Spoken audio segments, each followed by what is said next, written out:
Macingwane sibonge. O impilo yakho akukho ukuxixisana kube khona phakathi kwakho nobuholi benkatha njengoba sizwa endabeni. Khona lento ebizwa kuthiwa i-freedom of expression. Mina ngiqala ukukhuluma ngeinhlangano zezepolitiki. Mina I will set a record straight. Mbongi. Ncukumane mfowethu inkatha ngicabanga ukuthi usopolitiki enkatheni mhlawumbe wayedwa wawuyena umuntu wamaphinda ngene. Yakhekeka kabuhlungwana-ke inkatha yakhelwa egameni lobukhosi. Ubukhosi is an absolute power engaphazamiseki. The only thing that we have to do is to bow with respect. Yingakho-ke kukwaze ukuhlonipheka ngoba yabona nje amaNazaretha abizwa kuthiwa inkosi yamaNazaretha. Yingakho ehlonipheka ngokungangabazeki, uthanda noma ungathandi. Namanje-ke mntakababa ngiyokutshela mina inkatha umuntu wayezipolitiki enkatheni uyedwa umntwana ophinda ngene. Laba abanye noma beyazi ipolitika, some of them, but they have a problem yokuthi they can't express their opinions, they can't express their feelings politically ngenxa yokuthi abazazi noma sebe right noma sebe wrong. Ngoba mawuzokhumbula ukaMagwaza Msiba wayelokhu esho into eyodwa ethi ngithunywe umntwana yonke indawo ngithunywe umntwana kwagcina sekuyihlaya. Waphuma enkatheni kade national chairperson we-IFP uMagwaza Msiba wasuka lapho wavula iqembu lakhe. Umntwana ophinda ngene waphatheka kabi futhi umntwana ophinda ngene wayengafihli wayi-express ukuthi akaphathekile kahle ngento eyenziwe uMagwaza Msiba kodwa futhi akazazi ukuthi akabulawa. Waqhamuka nobaba wayeno-Babyface namabhasi angisazi-ke noma uBabyface usakhona noma amabhasi asakhona kodwa akazafi usaphila manje. Wasungula iNADECO le yona yebo owuzewajiyana lo baba lona uphile ifreedom emnandi ngoba umntwana ophinda ngene wayazi ukhaya Khumalo wazwa mthethisa enkompeni ye-IFP umntwana ophinda ngene wamxosha waphuma engxodozela ukhaya kodwa akazabulawa ukhaya namhlanje usekhona.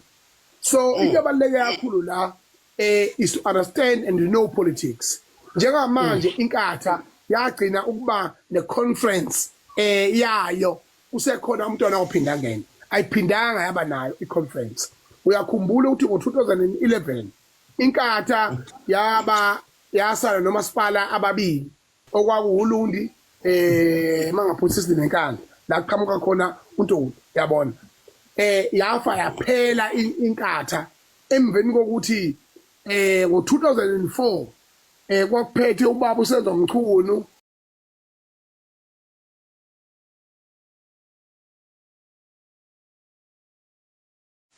ayiphethe phela umlandi wazi ngekhanda ngoba ubaba wakhe umlando.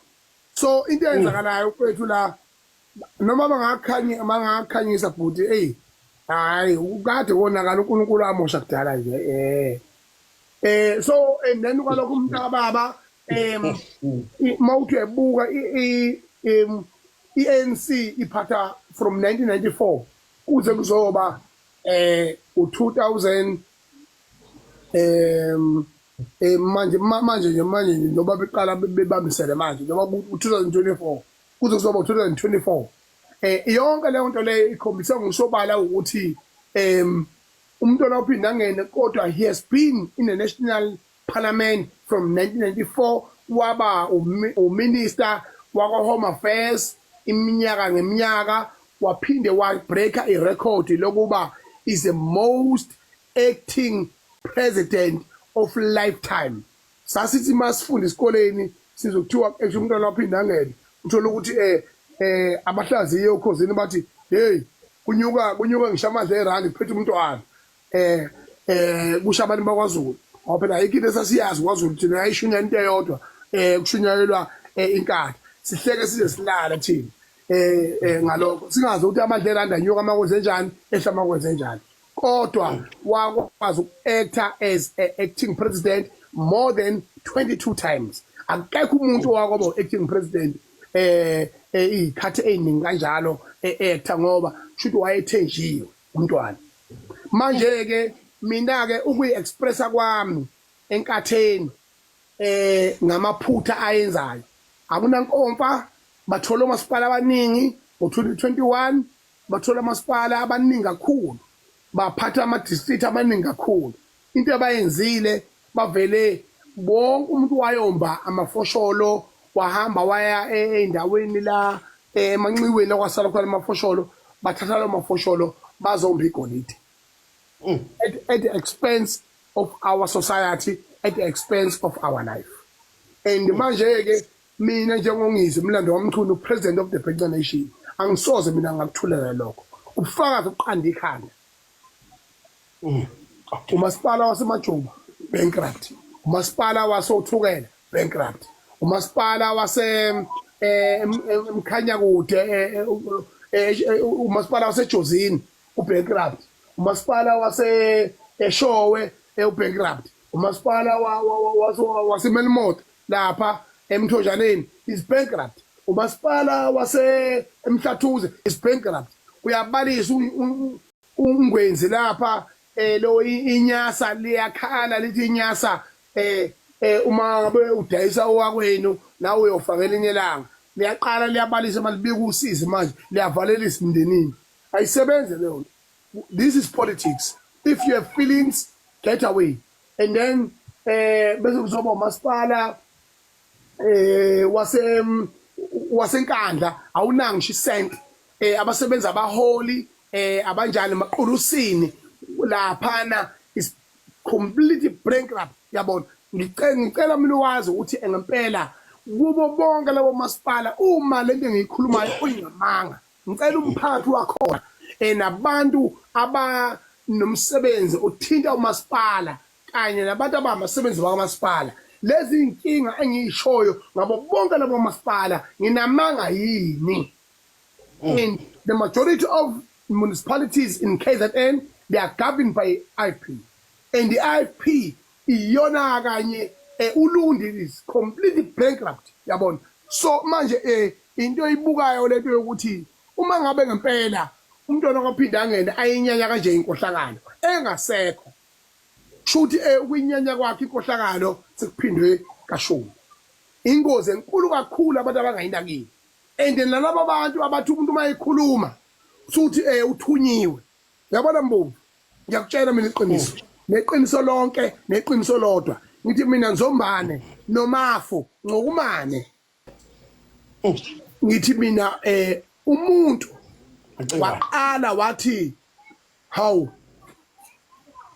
usibani bani uthunyiwe mayenza ukuthi okusiwazi ngayo ngani na obona ukuthi elokishini noma endaweni yasemakhaya make kwantshontshwa inkomo zesela kuvala yonke imigwaqo make kwantshontshwa imoto yesela elokishini kuvala yonke imigwaqo ngize ngisho amabhanoyi alidle ngisho ukudla isela ngoba isela akekho umuntu ongafuni ukuntshontshelwa njengesela ngoba lathi ilona kuphela enelungelo lokuntshontsha nalabo abantu abathenga abantu ukuthi bakhulume bahambe beveza inkununu bekhuluma udoti bahambe besakaza ikiwi emahotela yonke le nto leyo lemgodoyi iyona kanye eyenza ukuthi egcine ngosuku bephenduke bezothi ungisi uthengiwe ngitheke obani mina ngashawa imali emabakhithiza mafinyila baze basala netulo empilo kwaZulu Natal akaze ngizikona noyedwa umuntu we-EFF because they are the political genius, they understand politics. And uZuma uyakhumbula inkatha umntwana okuphinda angene ebizwa ngeGash to iGash ebizwa ngeGash kutelekiswa igama lakhe lakwabo lokuthi uGatsha Buthelezi inkathi ibizwa ngokova kuthiwa okova iGash yabo. So leyo nto leyo kuthuka umntwana ophinda angene kodwa lokho akaza sukuma abantu abana. uZuma wabizwa ngomdlwenguli uthatha ishawa ibekwe ikhanda lakhe eyiswa enzwa yonke into eParliament inkathi campaigner wonke ama volunteers enkatha ecampaigner ngokuthukuza ebizwa ngesela ebizwa ngogupta ebizwa ngomdlonguli ebizwa ngisho nawo makhelwane bakho ontuli bethi isela uma selintshintsha iskipa lagqoka esinye iskipa ungakhohlwa ukuthi isela lelo uZuma was smiling when uThamsanqa Ntuli esho leyo nto because he understands politics and then uJulius Malema when he expresses himself and politically and ngayo yonke indlela uyaqokothisa khuluma eqise mina ngikhulume no kunjana no ngaqandavula obaba uCyril Ramaphosa no baba uSenzo no Gudlamatashe bonke ngoba they owe me as a citizen of this country but in the end of the day angazi mina ngisingeke uyangithi ngithini and then after that ngaphinde futhi iNFP ngayigxeka ngendlela eyigxeka ngayo ubaba uPhansi akakaze ukuthi athumela abantu ukuthi bawukheme emizini kababa instead of ukuthi inkatha ethi mayithi ungizwe siyamsaba uzosihlula ukuthi akakabe ke ithumele noma ke ama genius ayo ama political scientists awo azoba debate ama points ang invite lutho ukuthula sizwe uNtuli ubulawayo lo hamba sengathi uplug ogesi now yabo kuzoba istar ubaba umkhulekelo kuhlengwa yabo so bonke labo bantu akakaze besho ukuthi kimi no sicela umacingwane sondele neno ayichaze into ayishoyo sesimzwile futhi siyaba encourage abantu ukuthi bawazi ukuyi-expressa ngendlela abafila ngayo ngoba inkatha umntwana ophinda ngene wayisungula as a democratical organization that will govern in a democratical constitution of South Africa. Akaze kwenzeke lokho kunalokho into eyenzakalayo mina hlasela umzika baba hlasela omngami ngiyathukwa usuku nemini no points okusho ukuthi inkatha is the poorest political organization that deserve to be perished if they don't comply with the rules and regulations of this country. But personally, I will never allow inkatha to be perished. Ngoba ngiyazi ukuthi laba abayiphethe njengamanje inhloso yabo ukuthi bayigainise bona bayiluthe futhi umntwana aphinda ngene uyoguquka emalibeni akhe. Ngakho ke therefore I will set the record straight ukuthi mina soon and very soon ngizoya kwaphinda ngene ngiyobona umntwana uphumzile ngibone inkosi umaphikelela umntwana uzozifa ngikwazi ukubaceba kahle engikushilo nengakushilo ngikusho kumntwana uzozifa so bezokwazi ukuthi iqiniso lonke neqiniso lodwa lazeke ukuthi ikuphi ekuyikhona khona okumele makwenzeke nge-IP uma iphethwe amaluthazi kanje iMK ngina ngilwile neMK salwa ngayibuka ngeselodwa ya complaina kodwa akaze ngizingele sidla inyama ndawonye sibusa ndawonye umnandi that is a wisdom of politics Macingwane so who are they as IP so but bona the only option that is left is to kill him. Is that politics? That's why I went further and further to express myself in the concerns that if they do that, they must remind themselves what happened to Israel. Wabula uhlanya lombala lo kuthiwa uJesu wabulawa uJuqulu mayibulawa uJesu lo namhlanje bathi babuka babona izwi liyabheduka kwathiwa hayi uvukile bathi babheke thuneni akho muntu ucwiyiwe kanti waqhubeka impi yalwa emveni kwalokho kwathiwa hayi wafela ezolozeni bathi ngidakiwe baqhubeka impi yalwa until today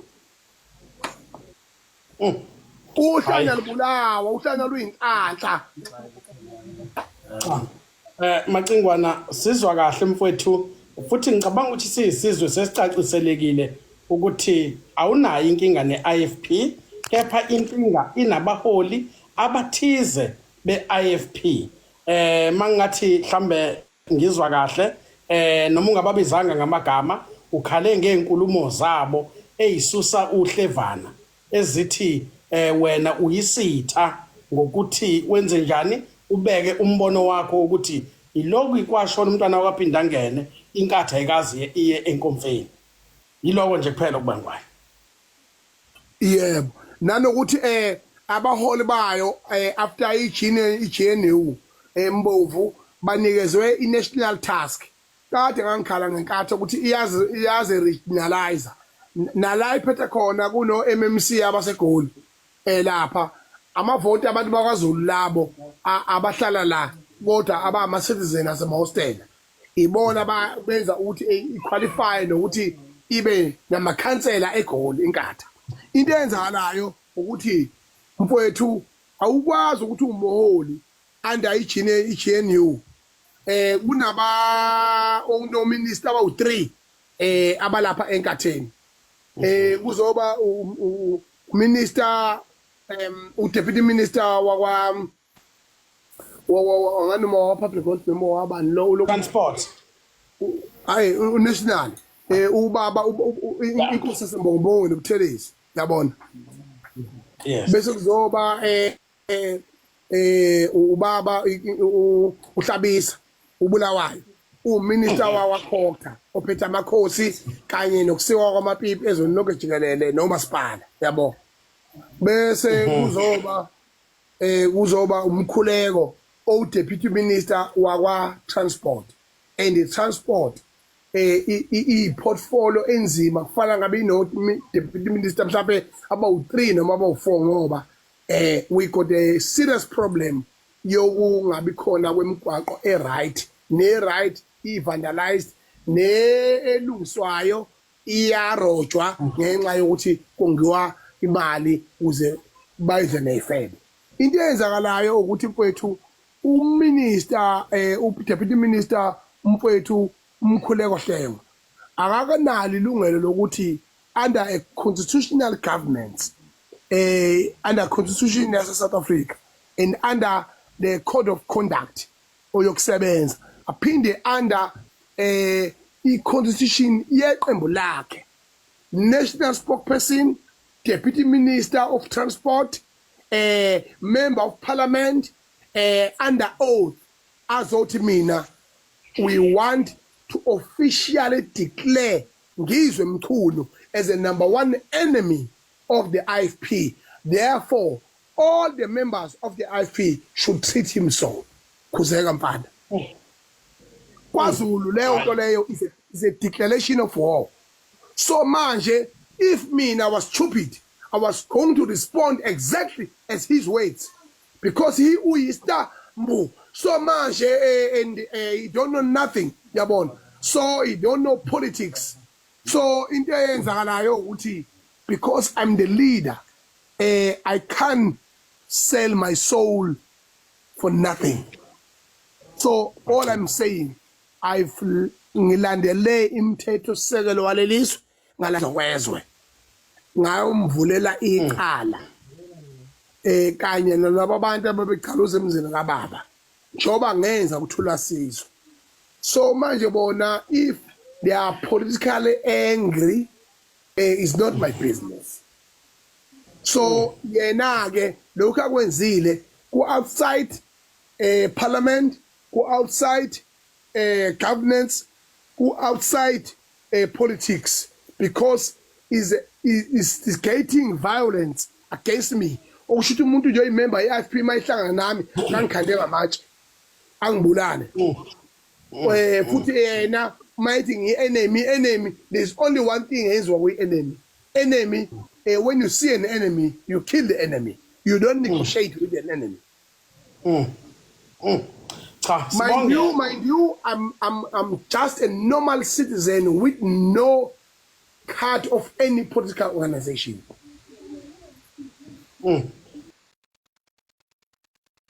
Baba, sibonge Macingwana. Sisizwe sesizwile ukuthi ingxabano noma udwesho likhona lusuka kuphi. But lusemazwini aqhamuke ebuholini lapho declare khona ubaba uMacingwana njengesitha seqembu. Lokho okade kumenzela amazinyo abushelilisi. Kakhulukazi kubalandeli beIFP for no reason. Kodwa ke siyajabula ukuthi uzoya enkosini yakaButhelezi ukwazi ukuthi uyolungisa lolu daba okubonisayo ukuthi awunanxa neqembu lenkatha kepha abanye babaholi babo abahluleke ukukhuluma into efanele bayayikhuluma. Siyabonga kakhulu baba Macingwana. Sizocela uthatha nje noma abalaleli abayishumi ukwazi ukuthi uzwe uvo lwabo ukuthi bathini bona kulesimo mase siyayivala awunankinga naloko baba Macingwana.